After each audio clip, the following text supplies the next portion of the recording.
왜 50세 이후 재혼은 설렘보다 생활이 더 중요해지는가? 50세 이후에 재혼을 고민하는 많은 분들은 대개 비슷한 이유로 흔들립니다. 이 나이에 혼자 사는 게 너무 외롭다, 누군가 옆에 있어야 한다라는 생각이 가슴을 파고들기 때문이죠. 그러나 이 시점에서 중요한 것은 설렘이나 외로움이 아니라 생활이라는 사실을 간과하기 쉽습니다. 젊은 시절의 결혼은 두 사람이 함께 성장하며 집을 꾸리고 미래를 그리는 과정이지만, 중년 이후의 재혼은 이미 각자의 삶이 오랜 세월 동안 굳어진 상태에서 다시 하나로 합치는 일입니다. 취침 습관부터 식습관, TV를 보는 방식, 집안일을 분담하는 방식까지 모든 게 이미 자리 잡혀 있기 때문에 설렘만으로는 그 차이를 감당하기 어렵습니다. 많은 사람들이 재혼을 이제야 운명의 상대를 만났다는 감정에 휩쓸려 결정합니다. 하지만 막상 함께 살다 보면 작은 생활 습관 차이가 점점 쌓여 커다란 불평과 갈등으로 이어지곤 합니다. 자정 전에 잠드는 사람이 새벽 2시까지 깨어있는 사람과 함께 살면 불과 몇 주 만에 피로와 불만이 차오르는 게 현실입니다. 식사 습관도 마찬가지입니다. 싱겁게 먹는 사람과 짜게 먹는 사람이 매일 부딪히면 건강 문제로까지 이어질 수 있죠. 결국 문제는 사랑이 부족해서가 아니라 생활의 충돌을 미리 예측하지 못했기 때문에 생깁니다. 또한 50세 이후의 재혼은 단순히 두 사람만의 일이 아닙니다. 자녀가 있든 없든 주변의 시선과 가족관계가 복잡하게 얽힐 수 있습니다.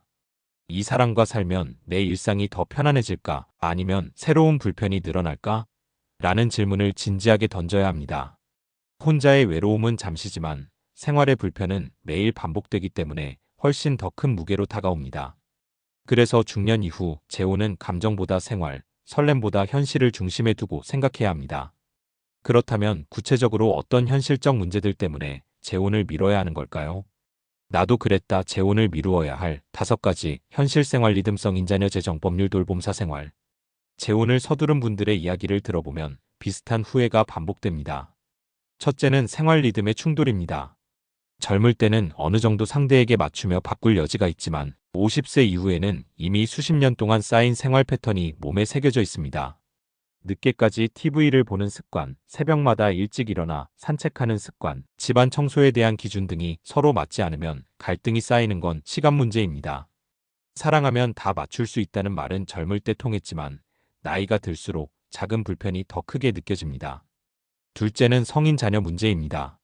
상대방의 자녀가 여전히 부모의 삶에 큰 영향을 미치기 때문에 갈등이 생기기 쉽습니다. 용돈, 상속, 결혼 지원, 명절, 모임 등 현실적인 문제가 얽히면서 자녀들이 관계를 반대하거나 불편해하는 경우가 많습니다. 실제로 재혼 가정에서 가장 큰 갈등 요소 중 하나가 바로 성인 자녀와의 불화입니다. 아무리 부부가 잘 지내도 자녀가 받아들이지 못하면 그 관계는 항상 흔들리게 마련이죠. 셋째는 재정과 법률 문제입니다. 나이 들어 재혼하면 재산과 연금, 상속 문제가 현실적으로 얽힙니다. 누군가는 재산을 지켜야 하고 누군가는 생활비를 의지하려는 경우도 있습니다.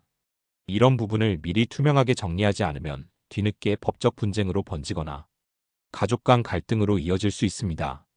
돈 문제는 나중에라는 말은 곧 폭탄을 안고 산다는 말과 같습니다.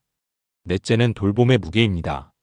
상대방이 아프거나 건강이 악화되면 돌봄의 책임이 고스란히 나에게 올 수 있습니다. 젊을 때는 함께 돌보며 성장해가는 경험이지만 나이가 든 이후의 돌봄은 체력과 감정적으로 큰 부담이 됩니다. 미리 준비되지 않으면 기대와 현실의 차이로 또 다른 갈등을 만들 수밖에 없습니다. 다섯째는 사생활의 축소입니다. 혼자 살 때 누리던 자유와 여유가 사라집니다. 주말에 혼자 느긋하게 누워있거나 내가 좋아하는 방식으로 하루를 보내던 것들이 제약을 받습니다. 작은 자유를 잃는 대신 얻는 것이 크면 괜찮지만 반대로라면 재혼이 또 다른 굴레가 될 수 있습니다. 많은 중년들이 나도 그렇게 후회했다라고 고백합니다. 결국 재혼은 외로움의 해답이 아니라 또 다른 생활의 숙제를 떠안는 선택이 될 수 있습니다. 그렇다면 어떻게 해야 후회 없는 길을 택할 수 있을까요? 중심을 세우는 해법 자존 경계대와 규칙으로 후회 줄이기. 재혼을 무조건 피해야 한다는 말은 아닙니다. 중요한 건 어떻게 준비하느냐입니다. 중심을 잃지 않고 스스로를 지킬 수 있다면 재혼도 행복한 선택이 될 수 있습니다. 그 핵심은 3가지 원칙으로 정리할 수 있습니다. 첫째는 자존입니다. 나의 자존감이 낮은 상태에서 재혼을 결정하면 상대에게 휘둘릴 가능성이 큽니다. 이 나이에 누가 나를 받아주겠어라는 마음으로 상대를 선택하면 결국 불평등한 관계가 되고 맙니다. 나를 존중하지 않는 사람과는 시작하지 않는 것이 원칙입니다. 자존감이 단단해야 상대방도 나를 동등하게 대할 수 있습니다. 둘째는 경계입니다. 재혼은 두 사람만의 일이 아니라 가족, 재정, 사회적 관계까지 얽히는 복합적인 과정입니다. 따라서 경계선을 분명히 그어야 합니다. 상대의 자녀 문제, 재정 관리, 생활 리듬 등은 사전에 솔직하게 대화하고 서로 존중할 수 있는 선을 정해야 합니다. 경계가 모호하면 작은 갈등이 금세 폭발로 이어집니다. 셋째는 대화 규칙입니다. 단순히 잘 맞을 것 같다는 감정만으로는 부족합니다. 구체적인 상황에 대해 어떻게 대화하고 합의할지를 미리 약속해야 합니다. 예를 들어, 돈 문제는 항상 기록으로 남긴다. 자녀 문제는 각자 직접 책임진다. 생활 리듬은 서로 존중하며 조율한다 같은 규칙이 필요합니다. 이런 대화의 규칙은 갈등을 예방하는 최소한의 안전장치가 됩니다. 결국 후회 없는 재혼의 해법은 상대방을 어떻게 사랑할까가 아니라 내 삶의 중심을 어떻게 지킬까에 달려 있습니다. 설렘이 아닌 생활, 감정이 아닌 원칙을 기준으로 삼을 때 재혼은 후회가 아닌 성장의 선택이 될 수 있습니다. 하지만 여기서 또 하나의 질문이 생깁니다. 그렇다면 지금 나의 상황에서 혼자가 더 나은가, 재혼이 더 나은가를 어떻게 판단해야 할까요? 이 질문은 다음 단계에서 우리가 반드시 짚고 넘어가야 할 중요한 과제가 될 것입니다. 바로 쓰는 도구 재혼 전 30문항 체크리스트 재정법률 점검표 관계 대화 스크립트. 재혼을 고민한다면 막연히 좋으면 된다라는 마음으로 시작해서는 안 됩니다. 재혼은 연애와 달리 생활재정관계법률이라는 복합적인 영역이 동시에 얽히기 때문입니다. 그래서 최소한의 안전장치로 재혼 전 점검 도구를 갖추는 것이 필수입니다. 그중 핵심은 세 가지입니다. 첫 번째는 재혼 전 30문항 체크리스트입니다. 이 사람과 함께 살아갈 수 있는지를 점검하는 질문을 만들어 두어야 합니다. 생활습관, 신문항 수면 식습관, 청소여가 친구관계, 재정 관련 신문항 수입 지출 부채 재산 공개연금, 감정과 태도, 신문항 환할 때 대처법 타인 존중가족과의 관계 종교 취미. 이 세 영역만 솔직하게 답해도 결혼을 서두를지 아니면 조금 더 시간을 두고 확인할지 분명한 힌트를 얻을 수 있습니다. 두 번째는 재정법률 점검표입니다. 나이가 들어 재혼할수록 재산과 연금, 상속 문제가 더 민감하게 얽힙니다.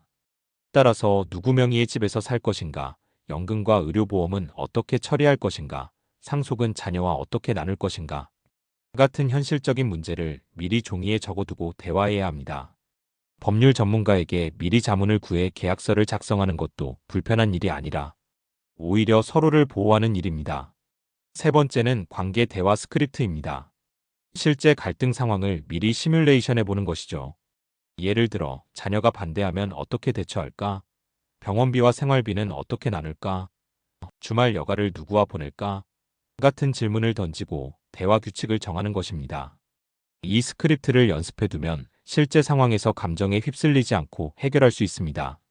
재혼은 두근거림만으로는 부족합니다.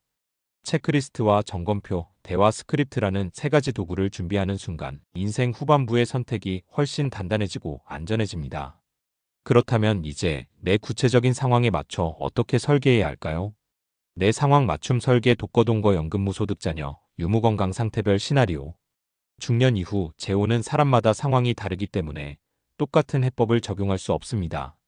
그래서 필요한 것이 나에게 맞춘 설계 시나리오입니다. 단순히 재혼할까 말까가 아니라 내 삶의 조건에 따라 재혼이 나에게 어떤 의미인지를 구체적으로 따져야 합니다. 먼저 독거 vs 동거의 차이입니다. 혼자 사는 사람은 외로움의 무게가 크기 때문에 재혼을 쉽게 선택하려 합니다. 그러나 동거 중인 자녀나 부모가 있는 사람은 또 다른 갈등이 생길 수 있습니다. 동거 가족이 있는 경우라면 반드시 가족의 동의와 협력, 생활 공간의 분리를 고려해야 합니다. 둘째는 연금 수급자 vs 무소득자의 차이입니다. 연금이나 안정적인 소득이 있는 사람은 상대와의 경제적 의존도가 낮아 갈등이 줄어듭니다. 반면 무소득 상태에서 상대의 재정에 의지한다면 갈등의 씨앗이 될 수 있습니다. 따라서 재혼 전 반드시 소득 구조와 생활비 분담 방식을 합의해야 합니다. 셋째는 자녀 유무입니다. 자녀가 있는 사람은 반드시 자녀가 이 관계를 인정할지를 고려해야 합니다. 성인 자녀와의 갈등은 재혼 부부에게 가장 큰 시험대가 됩니다.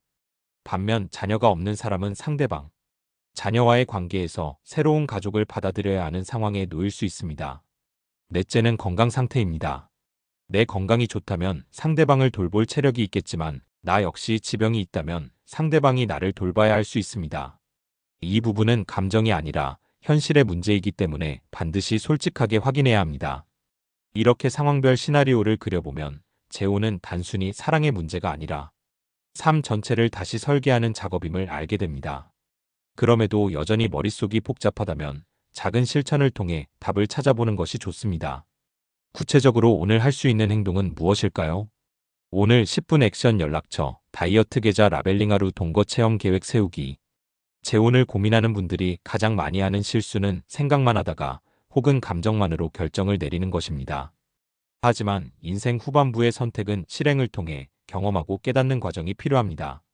그래서 제안하는 것이 오늘 당장 할 수 있는 10분 액션입니다. 첫 번째는 연락처 다이어트입니다. 휴대폰 속 수백 명의 연락처를 정리해 보세요. 나를 지치게 하는 사람, 억지로 관계를 유지하는 사람을 정리하는 것만으로도 내 삶의 무게가 훨씬 가벼워집니다. 이 과정을 통해 내가 어떤 관계를 원하는지, 어떤 인간관계가 나를 지탱해 주는지 선명하게 보이기 시작합니다. 두 번째는 계좌 라벨링입니다. 생활비, 비상자금, 여가비 계좌를 분리해 이름표를 붙이세요. 단순한 행동 같지만 재혼 후에 재정관리 훈련이 됩니다. 실제 부부로 살게 되면 가장 많이 부딪히는 것이 돈 문제이기 때문입니다. 지금 계좌를 정리하면서 돈이 내 삶에서 어떤 의미인지 다시 확인해 보세요. 세 번째는 하루 동거 체험 계획입니다. 상대가 있다면 하루나 이틀이라도 실제 생활을 같이 해보는 것입니다. 아침 식사, 청소, 저녁 여가까지 함께 보내며 작은 차이를 직접 느껴보세요. 연애 시절의 데이트와는 전혀 다른 경험이 될 것입니다. 이 과정을 통해 내가 감당할 수 있는 차이와 도저히 맞추기 힘든 차이를 구분할 수 있습니다. 이 세 가지 행동은 단순해 보이지만 내 삶을 새롭게 비춰주는 거울이 됩니다. 10분의 행동이 평생의 후회를 줄이는 열쇠가 되는 셈입니다. 그리고 그 과정에서 자연스럽게 알게 될 것입니다. 나는 진짜로 재혼이 필요한가 아니면 지금의 삶을 더 풍요롭게 만드는 편이 더 나은가?